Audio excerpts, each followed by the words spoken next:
So you want a car that's cheap, reliable, and easy to modify.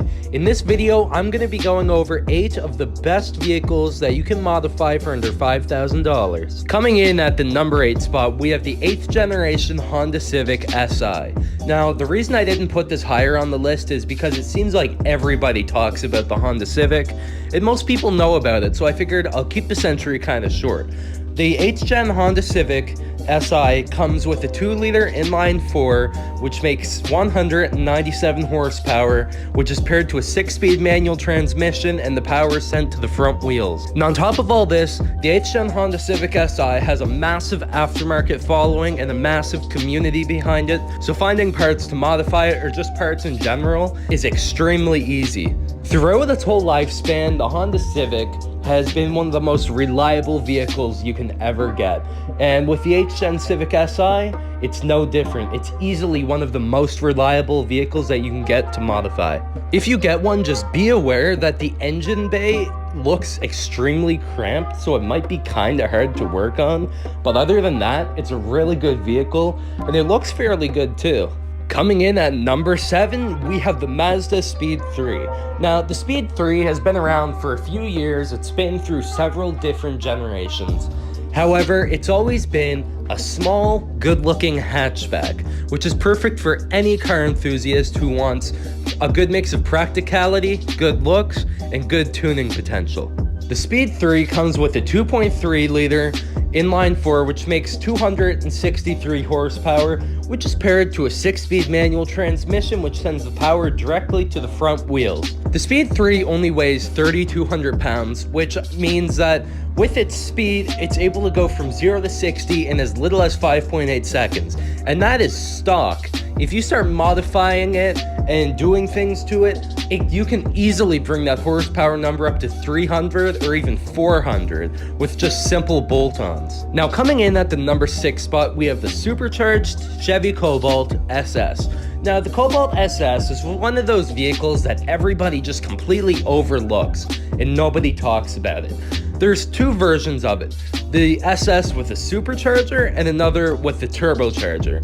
Currently, if you want to get one for under $5,000, your best bet is getting the first generation, which had the supercharger, which came with a 2-liter supercharged inline-4, which made 205 horsepower to the front wheels, which was paired to a 5-speed manual transmission. So on top of the really good performance, the Cobalt SS also has pretty good looks. I mean, by like mid-2000s Chevy standards, of course, which doesn't set the bar very high, but still, it has pretty good looks. Coming in at the number 5 spot, we have the Ford Mustang SN95. This generation Mustang came with a 4.6-liter V8, which made 235 horsepower, which was paired to a 5-speed manual, which sent the power straight to the rear wheels. In my opinion, this is also one of the best looking Mustangs. Maybe not compared to the newer ones, however, within the older Mustangs, like from the late 70s to the 2000s, I'd say that this is easily one of the best looking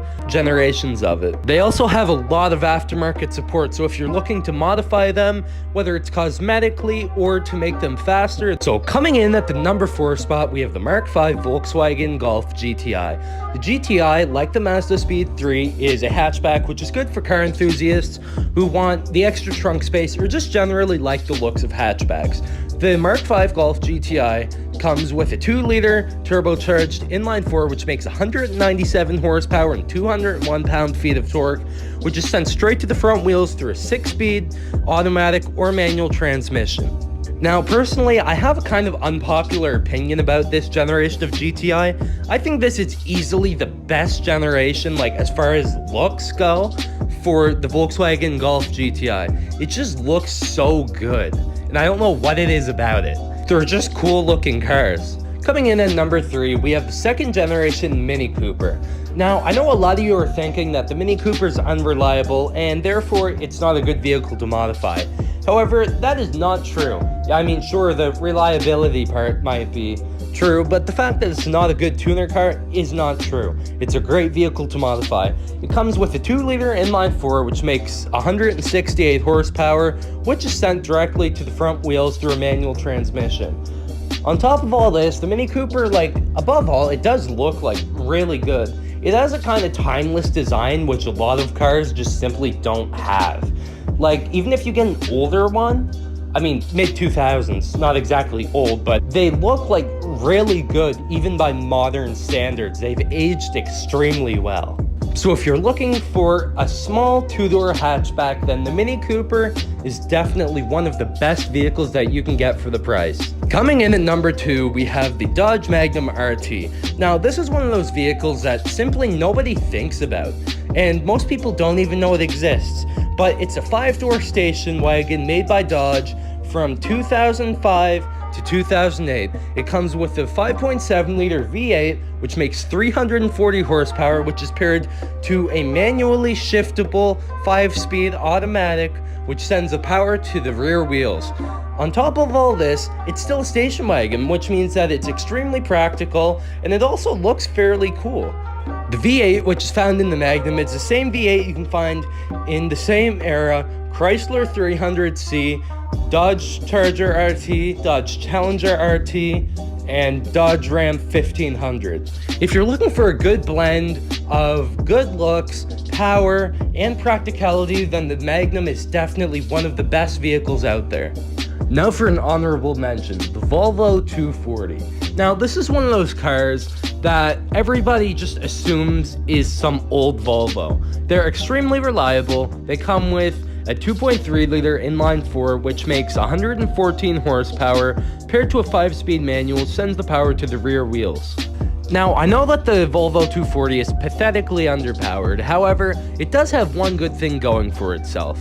It is an amazing car to engine swap and turn into a drift car. Whether you're putting in a Chevy LS or a Honda K20, it's just an amazing swap platform, and you can build it into a drift car very easily. And coming in at the number 1 spot, we have the Acura TSX. Now, this car looks like just a boring grocery getter, commuter, economy car. However, it's a lot more than that. It comes with the legendary K24A2 engine, which is a 2.4-liter inline-4, which makes 200 horsepower, which is paired to a 6-speed manual, which sends the power to the front wheels. The engine in the TSX, the K24, is by every account an amazing, legendary engine. It's just perfect in every aspect. If you want to build power, it's perfect. If you want a simple, reliable engine, it's perfect. It comes right out of the box with 200 horsepower, which is a pretty good number for the TSX, which doesn't weigh very much compared to many other full-size cars. Again, stock, the TSX doesn't look like a very fast vehicle. However, with a few exterior mods, if you do want it to look fast, it can. You can make it look really good. With just a simple spoiler, a new bumper, and aftermarket headlights and taillights, and even a wrap, it can look amazing.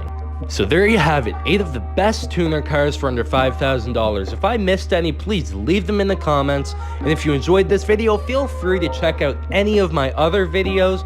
Leave a comment, leave a like, and subscribe.